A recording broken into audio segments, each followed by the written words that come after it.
sick stuff. We really need Christ. We need to bring back Christ in this country. This country, it's just sick. Pray for your enemies too. Pray for them. That's true. People, they need to, we hope, we pray that God shows them what this is. We need to pray.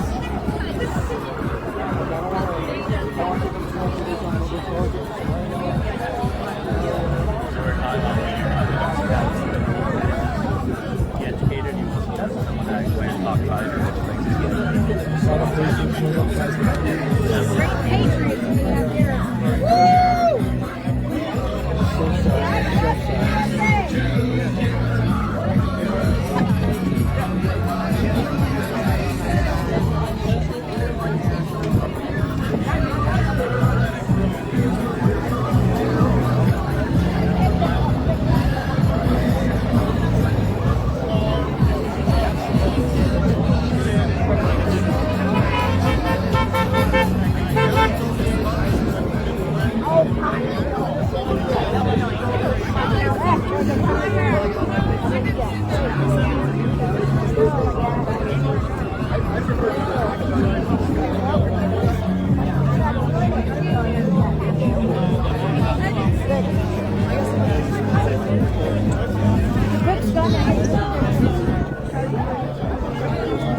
Last minute. Right. They did a great job. There was a lot more people earlier. Yeah.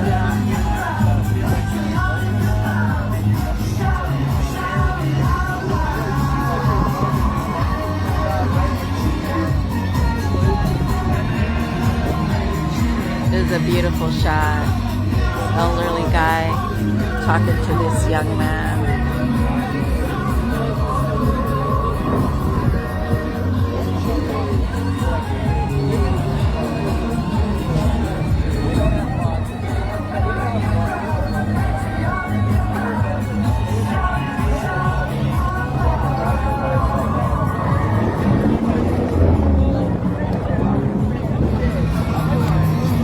Got out of our constitutional defense class early.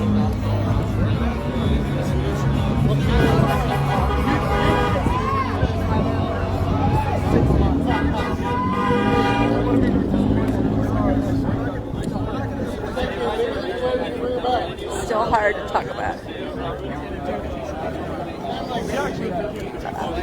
But it's a last minute rally. I'm going to head home. I'm getting tired. Okay.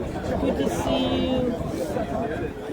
And just been crying all morning.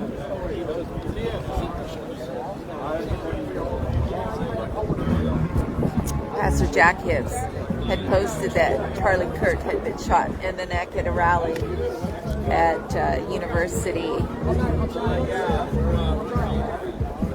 Utah. Shot in the neck is pretty fatal. And everybody just waited for news, and everybody's praying. And we just held our breath, hoping that he would pull through. And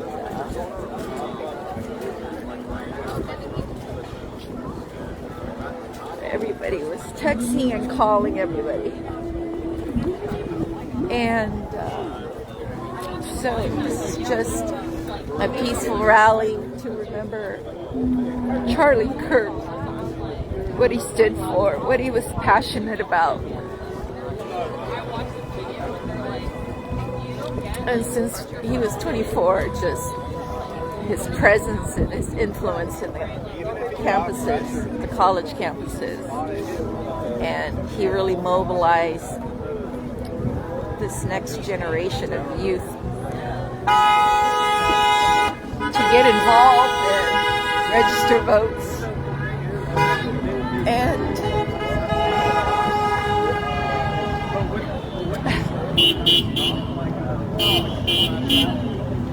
so we're all going through a lot of emotions right now because we're in shock and we're extremely sad for him and his family and for our nation. That we know that they tried to assassinate President Trump, and it was a definite kill shot. And by the grace of God, he just tweaked his head just a few millimeters and it was saved. So we were just praying what the video showed, that he, just one bullet from hundreds of yards away, a definite kill shot. Power rifle. It just hit its target on purpose, and you just see he was shot in the left side of his neck. And there are major vessels and nerves here, and just his lifeblood was just pouring out of him. And I knew when Pastor Jack said he was shot in the neck. And so, you know, he was a voice of reason. He was an intelligent person. He wasn't really radical. He was just trying to have a dialogue with common sense and trying to get people to think that we can come together with our differences and have dialogue and talk. And so dialogue has left, common sense is gone, and I'm very sad for the state of the nation right now. And you know,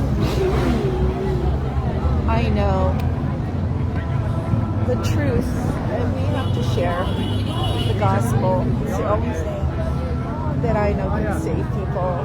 And I know right now everybody's in shock. There's a lot of people here that are angry. And I just wanted to be together with people, with other patriots. And we're all grieving. And he was so instrumental in reaching the next generation of conservatives. This is a one-man movement that was so successful because it was common sense and it spoke of logic and intellect, and he knew what the founding fathers intended for this country. And it's so ironic that we just last week and tonight we had our second class of the constitutional defense, and that it's so imperative that every citizen read and study the Declaration of Independence, the Constitution, and the Bill of Rights, because if you don't know your rights, and how can you recognize when it's being undermined and eroded, and if you read and study it and know it, then you can stand up for it. Because we're here 249 years, a young country actually, and the only reason that we've lasted this long with our liberties is because the founders founded this blueprint of liberty with the guidance of God by providence. And Charlie Kirk really wanted to teach the next generations to appreciate our liberties and our freedoms for that reason. And so we're here, and the nation is grieving. And I know that there's going to be a lot of things coming out. And I just pray that everybody just stay sane, stay civil, stay cool-headed, and just remember what, in honor and memory of Charlie Kirk, what he stood for. He was a man of peace and strength. He was a man for family values and faith. And he loved this country very, very much. Thank you, Billy. Mr. Parks is a nurse. She's a retired nurse. So Kirk, Charlie Kirk, I shot him in the survive. But I didn't say anything. I just kept praying. She didn't say anything. She prayed.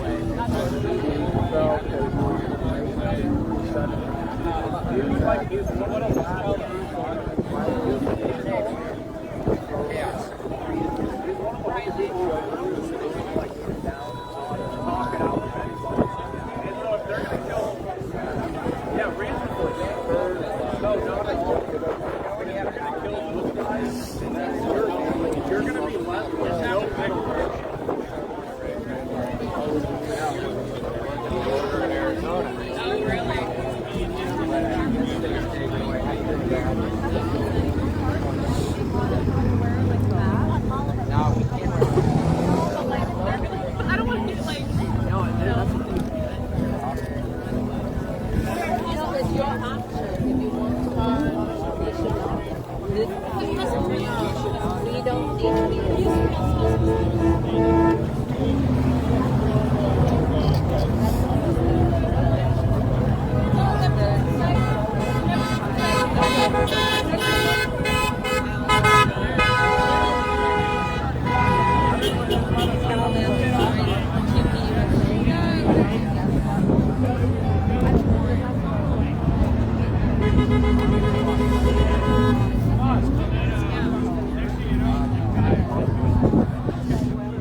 HB Pier, PCH and Main Street. We've been having rallies here for years on this corner. I should just call it Freedom Corner. And I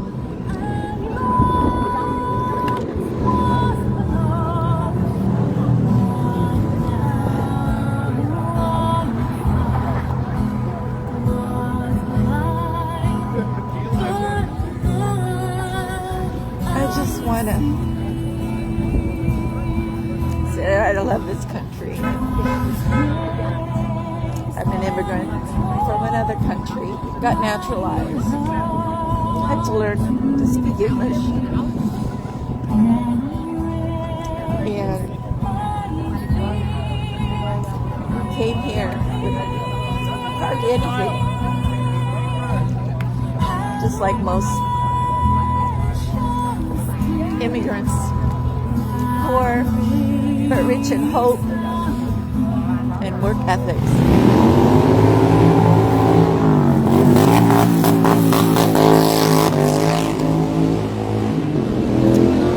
And you know, I used to, there's this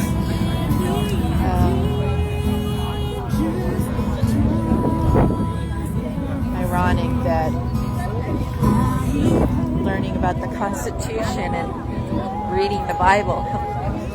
I'm listening to the Bible on audio, and you know, as an immigrant, you know that America is the land of milk and honey. Well, that's actually the Bible. And so every time I learn something different, you know, I put it in the chat. I'm like, oh my God, this is land of milk and honey. It comes from the Bible.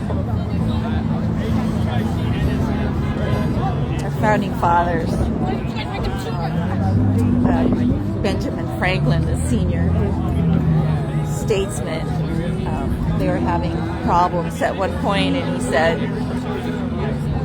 we have to get back to what brought us together. And he said, we have to start every single day of our sessions with prayer. And when Trump was elected for his other term, 47, I just kept praying, God, let them, teach them, guide them to sit down and begin their day with prayer, and to end their day with prayer. And we need to get back to what made this country great, as it was.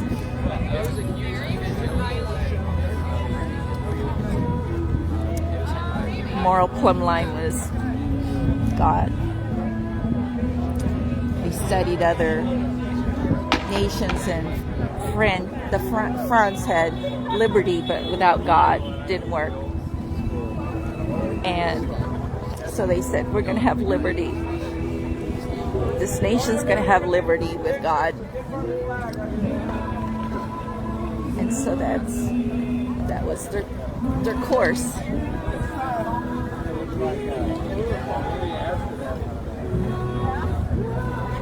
I love this country. And we're angry with the erosion of our moral code, our values. We used to be able to talk about our differences, and now the intolerance, you know, when my friends found out I voted for Trump, just voted. He didn't win in 2020. I just voted. They found out I voted for him and unfriended me. Friends of 50 years. People I knew since I was in 6th grade. Just for marking the wrong box. Just for marking the wrong box. You're ostracized. That 50 years of friendship, decades of knowing who you are, just because you check the wrong box, suddenly you're a different person. And pray for these people. I pray constantly that people learn the truth. I concentrate on God's truth because this is temporary and we're here in a lot of pain and suffering and a lot of hurt. And I've been praying. You can pray for all these individual issues, and I said, you know what it is? It's the condition of the heart. Pray that the condition of man's heart will turn to God. There's just so much suffering and there's a lot of confusion and there's a lot of disinformation, which is on purpose. And I said, you know what, I don't know what is up and what is down. I just listen to God's voice. We're fighting not flesh and blood, but principalities. And we need to be suited up. And in Ephesians, you know, the armor, mostly of defense, except the sword, which is the word of God.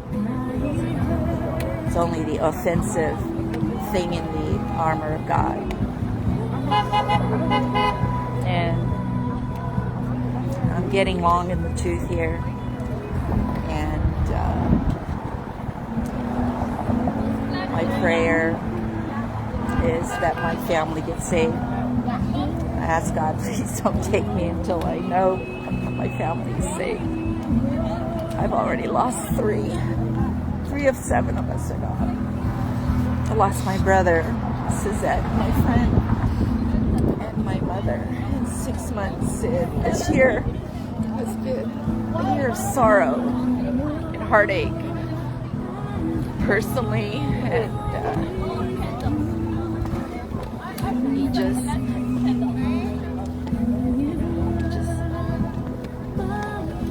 I knelt at the feet of God and emptied myself and said, you know, I'm exhausted and I'm empty. I have nothing left.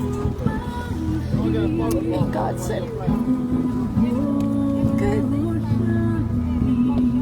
Because now I can pour into you. And I said, God, what do you want me to do next? Where are you sending me? I'm not getting an answer, so God says, be still. Be still. Know that I'm God. Be still and heal. Be still and I will strengthen you.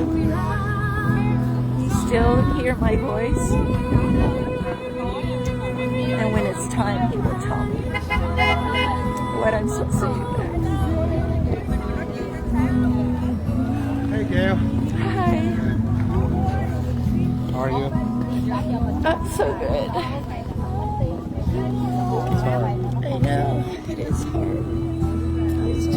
I just been crying all day, you know, and I just wanted to be here to be with all of you guys. I knew you'd be here. I work in the office, so I have to go to my car department. Right, all day. And then they sent me the flyer, so I said, okay, I'm going to go.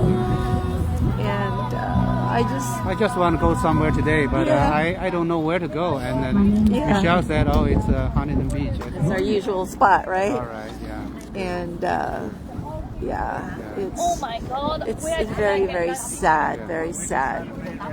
Just because you're offended doesn't mean you are On the other right. hand, I'm Yeah. grateful that God sent Charlie Kirk Yeah, to us, yeah, and he Yes. has inspired a generation. yes. Inspired a generation. He did, the younger generation. Yeah, He loved this and then country. we'll carry on his mission. Yes. That's the best way we remember his legacy. Yes, Yeah, so- it is. Yeah, that's what we have to do. We can't stop. You know, we have to keep our faith and know that God is still in control. Yes, God is in control. Yeah. So that's what we have to do. We have to keep on going. We're one nation under God still, right? We'll carry on. We'll Yeah, keep fighting. This is still America. Yeah, yeah. So far, right? We'll continue his fight. Yeah, we will. Definitely. We're not giving up. We're not a nation of quitters for sure. So, thank you. Just yesterday, I started, a group volunteer Oh, good. for the campaign to defeat Prop 50. Oh, 50. Oh my gosh. Yeah, I think it's going to be I on the think ballot. it's not a California thing; it's a national thing. Yeah. Because They're redistricting to lose Republican seats. Yeah, five That's a big seats. deal. Yeah, that's a huge seat. Yeah. We'll lose they'll- Kevin Kiley's seat. Yeah. They just want to, annihilate, the conservative voice, right? Yeah. Yeah. We have to fight back hard. But So the Bible says this is coming. Do you have a chance to do any campaign volunteer? Yeah, just Want to do that? yeah. Because I right now- have some time after. I'm actually going to a retreat next weekend, but yeah, I could help out definitely. Yeah. Usually So, it's canvassing and phone banking. Yeah. Thank you for your help. Oh, okay, Take care. See you for next this Saturday. Okay. Okay, 7 at night. Okay. All right. So we're getting ready to leave. Okay. I have your phone number, I think. Yeah, I don't want to say it here. I think so. But Min has it and Claire has it. G-A-Y. Yeah. Okay, we got Okay. here late I'll and be in touch with you. okay, All right. okay, Thank thank you. Take care. I'll see you. Just closing remarks because we got here late. Just wanted to come and just check in with our people. And we're a motley crew of different colored immigrants. We're just Americans. Who most of these people came from countries that they left as political refugees, or China, China from a tyranny, China and all this, and so they know what's at our doorstep, and we're losing our country, and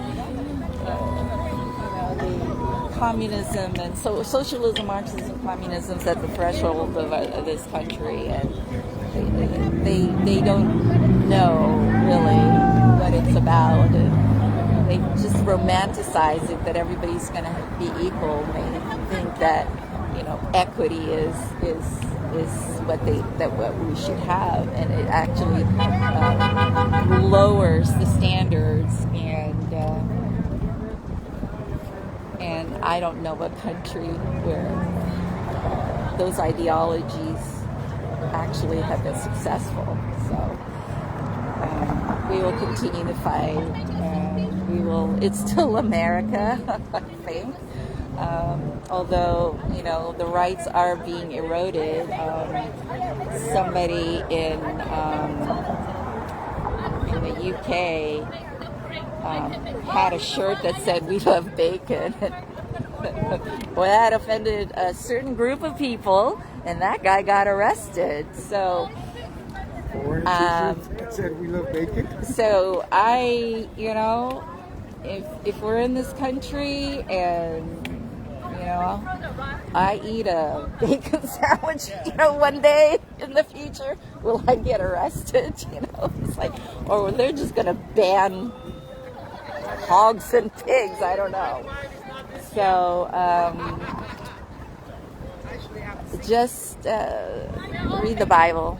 Read the Constitution, the Bill of Rights. You just got to know, and just pray and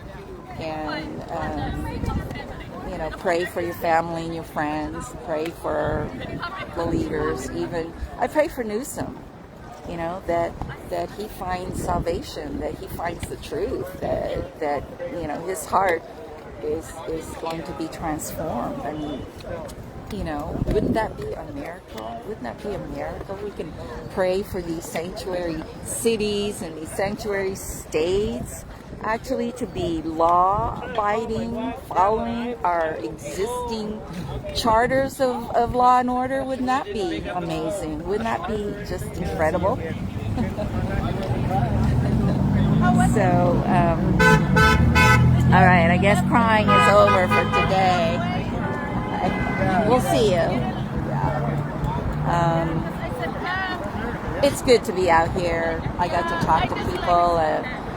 We're of one heart, grieving. Not just grieving for Charlie, but what he stood for, what his movement stood for, what he gave these young generations hope. And they felt that they could make a difference, and that they could actually be productive and register people to vote. They could cure votes in Arizona and these other states that were a little bit shady, and that was really difficult to do. I was trying to do for Michelle Steele. This redistricting, Michelle Steele was my representative, and her district got all cut up, and it was all different, and she lost, of course, so to a Democrat, and we just have to. Well, we will just continue what we're doing. I think with Charlie Kirk, he called the Republicans on their crap too. The apathy.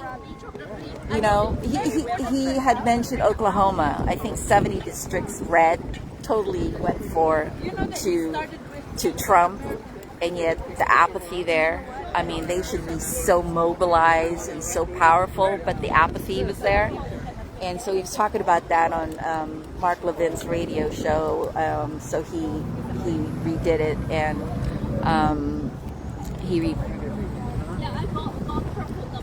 so it's out today. But Charlie Kirk, I learned a lot from you, and you were mentored by the best, and we will continue what you started. One nation under God. Still, we'll keep your legacy alive. Thank you.